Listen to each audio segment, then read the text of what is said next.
Omniprésente sur le petit écran depuis son passage dans On n'est pas couché sur France 2, Natacha Polony, qui sera ce soir dans Quelle époque, partage sa vie avec l'un de ses confrères depuis de nombreuses années.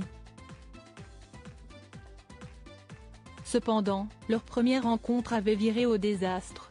Figure incontournable du paysage audiovisuel français, Natacha Polony s'était révélée au grand public lorsque Laurent Ruquier l'avait engagée pour devenir l'une des polémistes de l'émission On n'est pas couché sur France 2.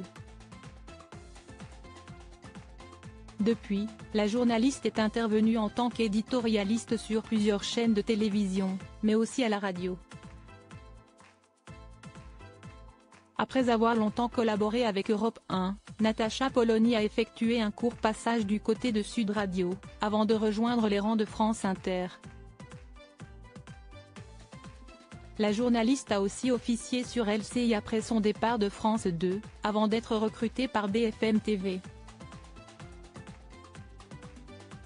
En parallèle de ses activités sur le petit écran et à la radio, Natacha Polony occupe également les fonctions de directrice de la rédaction de l'hebdomadaire Marianne, où elle avait effectué ses débuts en tant que journaliste 20 ans plus tôt.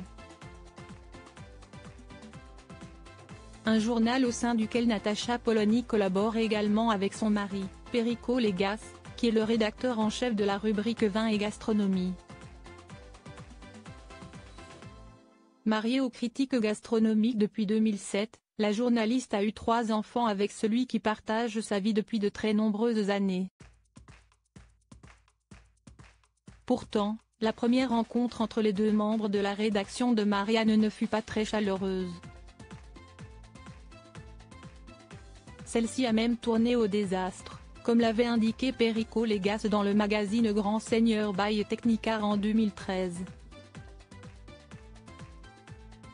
On s'est connue à Marianne, elle était responsable des pages éducation. Et le premier contact a été mauvais. Elle se disait jacobine, moi régionaliste. Elle m'a dit, le peuple basque n'existe pas. Je me suis dit, mais si est-ce qui cette connasse? Point d'interrogation, avait-il expliqué.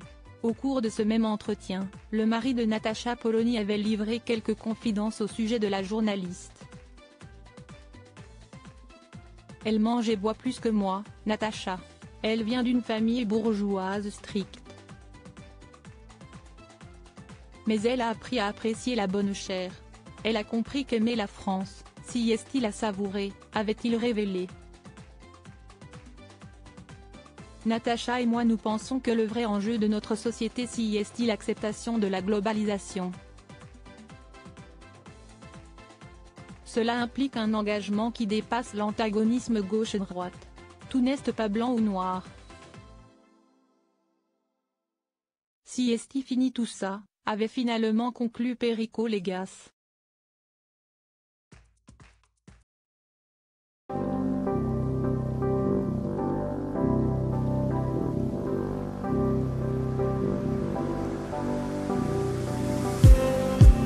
Just